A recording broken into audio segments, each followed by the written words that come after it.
Salut les amis. Bon, on est au bord de la rivière. Qui court un tout petit peu, ça va. Il n'y a pas trop de courant, j'ai testé un petit peu. Donc je voulais vous montrer un petit peu ça parce que je vais venir demain matin à la pêche. Ça va changer de l'endroit où on a été sur la précédente vidéo. La dépression annoncée par Clara a été modifiée. Chez Clara, ils savent pas trop en fait, voilà. Et ils ont discuté, puis du coup ils ont dit que il y aurait plus 1001 hectopascal, mais plutôt 1011, 1012 dans les jours qui vont venir. Donc du coup, je sais pas, je vais voir, je vais peut-être y aller, mais là j'ai vraiment envie d'aller demain matin. Donc je vais préparer ce poste. Vous voyez ici, c'est une rivière avec pas mal d'arbres morts en face dans l'eau. Et là je suis en train de clipper mes cannes.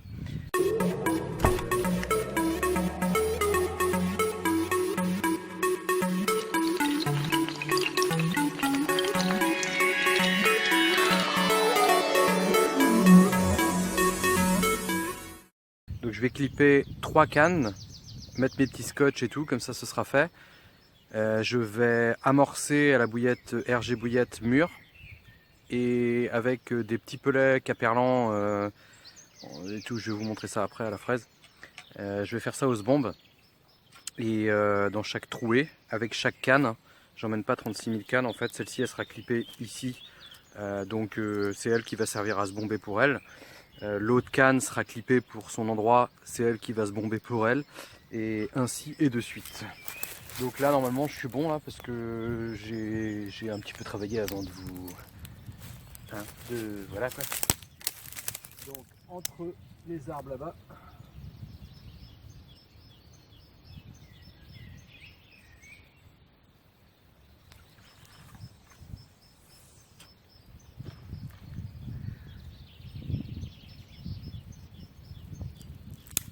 voilà c'est parfait. Je suis clippé, je sens bien la descente du plomb, donc j'ai assez de profondeur. Tout à l'heure j'étais un peu plus près des branches, mais je me suis dit ah je vais me donner une petite marche quand même. Quand je tire ça gratouille dans le fond, donc c'est pas mal. C'est pas mal. Donc celle-ci je vais lui mettre le scotch et puis on va faire l'autre après. Donc là on est à peu près une vingtaine de mètres à gauche de l'autre canne. J'ai un scotch, vous voyez, sur ma canne ici qui reste en permanence parce que quand on pêche tous avec des cannes similaires à peu près, donc ça m'est arrivé en fait d'avoir des départs simultanés et de plus savoir quelle canne va où. Quand tu es au clip et que tu es sur le mauvais clip, et ben c'est embêtant de se retrouver en guirlandais. Donc je laisse toujours un scotch sur une des cannes et je sais que c'est la canne qui va à gauche. Voilà. Donc j'ai une canne qui pêche, je pense que vous voyez en fait c'est la trouée qui est là-bas. Ou non, un peu plus loin. Et moi je vais pêcher avec celle-ci sur cette trouée là. Donc là j'ai déjà fait un premier jet. J'ai lâché un peu de fil parce que forcément on a toujours un petit peu peur, donc j'étais pas dedans quoi. Donc j'ai lâché un peu de fil, j'ai clippé et là on va voir où ça tombe du coup et j'ajuste après.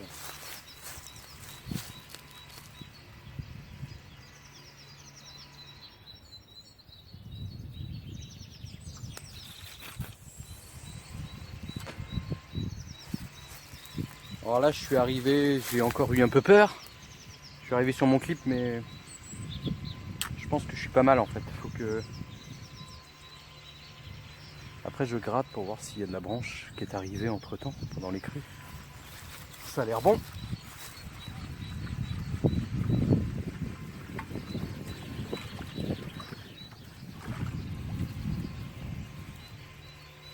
Donc là, faut que j'y aille plus franco parce que comme j'ai eu peur, je suis pas arrivé sur mon clip bien comme il faut. Allez.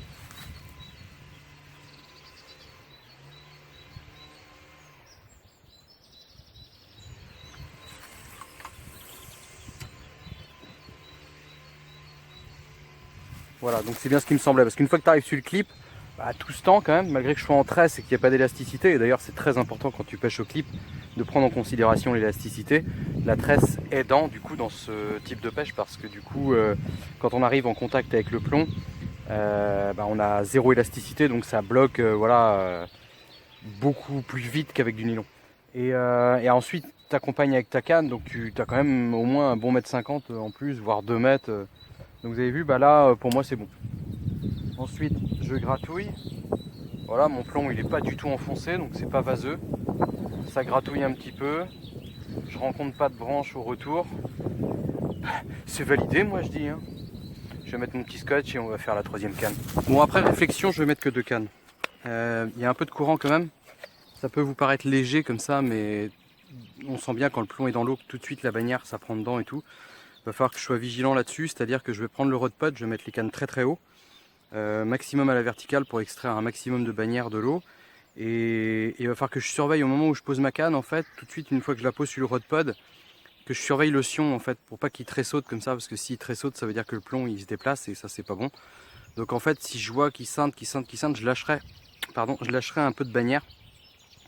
Il vaut mieux avoir un peu de bannière comme ça, de toute façon ça reste tendu donc il y a la détection de la touche, que d'avoir une bannière trop droite, trop tendue dans l'axe du spot et d'avoir un truc qui risque de se déplacer quoi.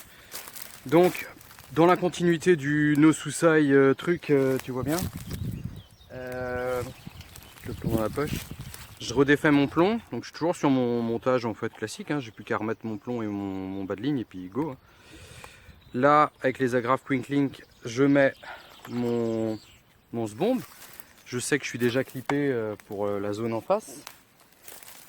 Je vais mettre un peu de pelet strawberry, donc fraise de chez Caperlan. J'avais regardé un petit peu, il y a de la farine de poisson dedans. Donc arôme fraise, alors composition, blé, tourteau de soja, farine de volaille, farine hydrolysée de plume, huile de poisson, farine de poisson, produits dérivés de levure, phosphate, glycol. Voilà. Je vais mettre ça et je vais mettre des bouillettes, RG bouillettes, je vais mettre l'ail, j'ai 1,2 kg je crois, je vais mettre les 1,2 kg répartis sur les 2 cannes. Donc ose bombe. Et à la fronde aussi un petit peu. Voilà. Allez, c'est parti.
Alors ça c'est la réalité, hein. Le bombe qui s'ouvre pas. Le sbombe qui s'ouvre pas. Donc en fait faut pas hésiter à lancer très haut en cloche pour qu'il tombe bien sur la pointe, parce que s'il tombe à plat, bah, ça s'ouvre pas. 2 coups pour rien, un coup pour rien.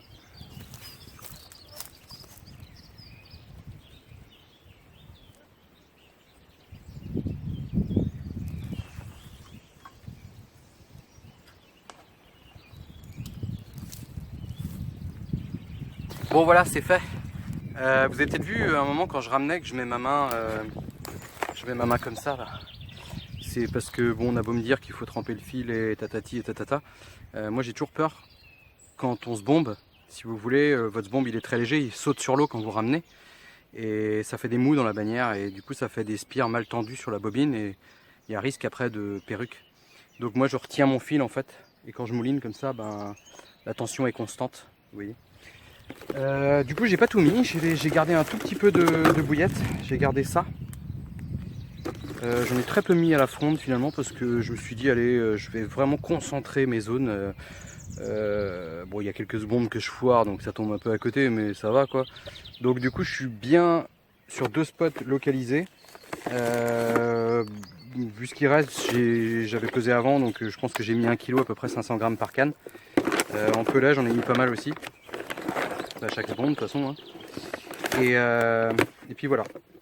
Donc, et tiens, pour s'il y en a un qui a une idée pour le S-bomb, au lieu d'avoir un percuteur en façade comme ça, il faudrait un percuteur circulaire tout le tour. Quand on arrive sur le clip, il tombe comme ça, bah celui-là aussi, plus tout le tour. Allez, réfléchissez. Allez, c'est parti. Je me suis débarrassé de mes 2 garçons.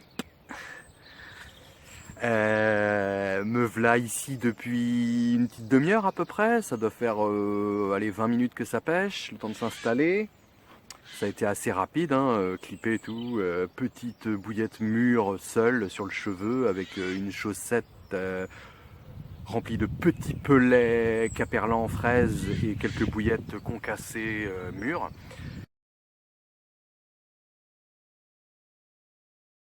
Et un petit flocon pour bloquer tout ça. J'avais pas envie d'enfiler ma chaussette, ça dépend de mes envies. Et puis bah là j'ai mis les cannes hautes sur Rodpod de façon à extraire un maximum de bannières du courant, même si là le courant ça passe, c'est bien.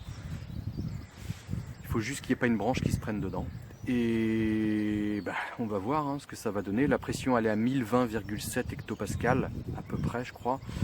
J'ai regardé tout à l'heure. Donc c'est encore haut mais bon bah après on peut pas aller voilà, on est obligé de faire avec. Hein. Donc on va voir ce que ça va donner. Inch'Allah, on croise les doigts. Allez à Tal. Vous les surveillez, hein, vous m'appelez, je suis pas loin, je suis juste là.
Bien fait de prévoir les waders.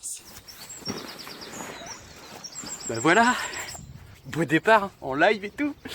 8,5 kg, miroir, elle est bien jaune. J'espère que ça va se voir à la caméra. Ah, je me suis enlisé mon petit bonhomme, j'ai bien fait de mettre les waders parce que devant c'est chaud, patate. Allez ma belle.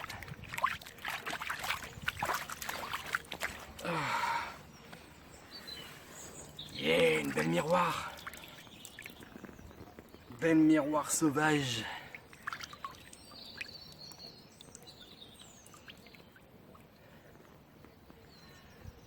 Elle est bien jaune, hein, elle a encore des couleurs hivernales là. C'est cool. C'est cool, c'est cool.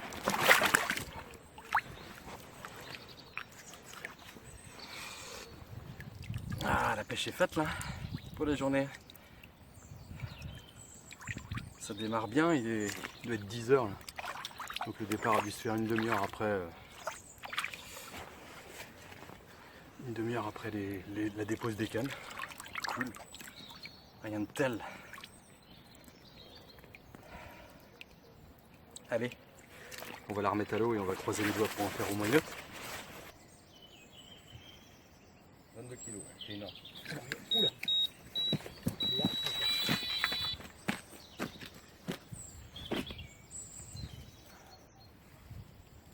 Elle vient par là.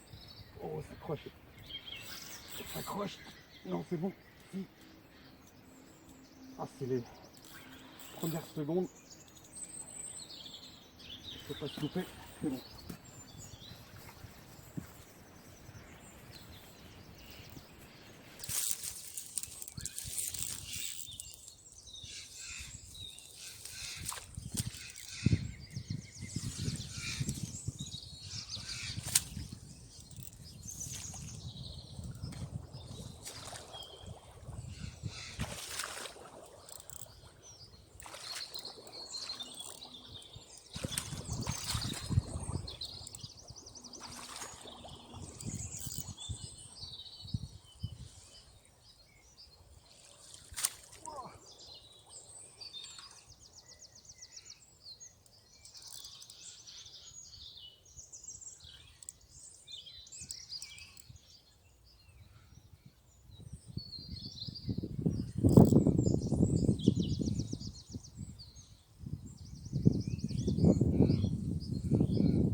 Bien enlisé encore.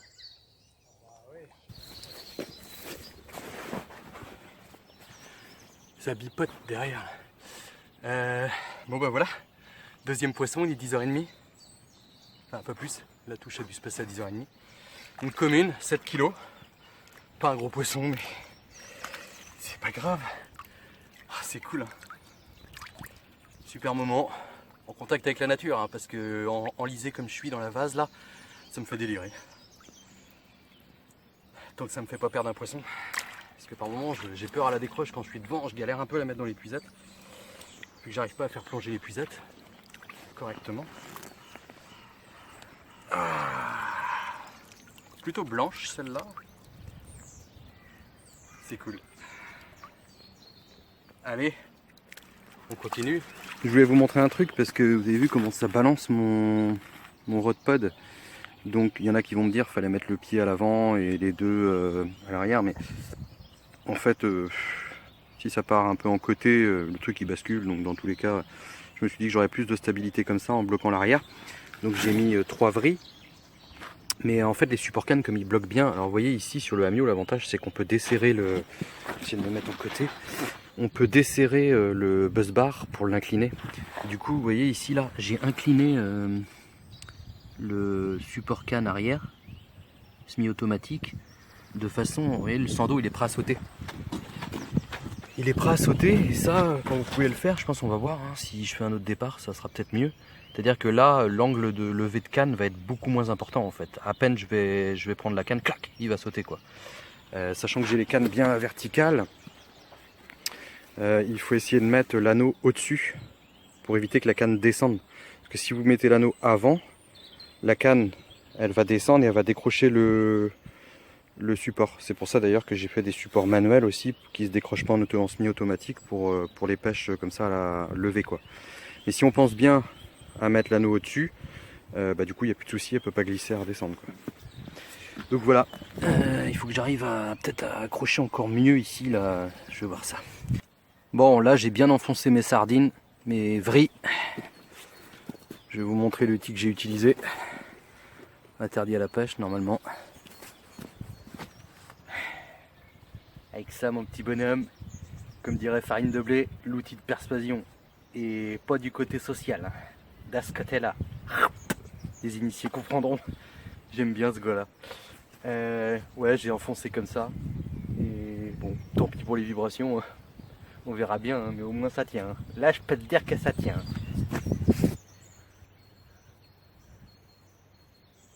Il a l'air d'avoir à manger. Bon, c'est une coque morte, mais quand même.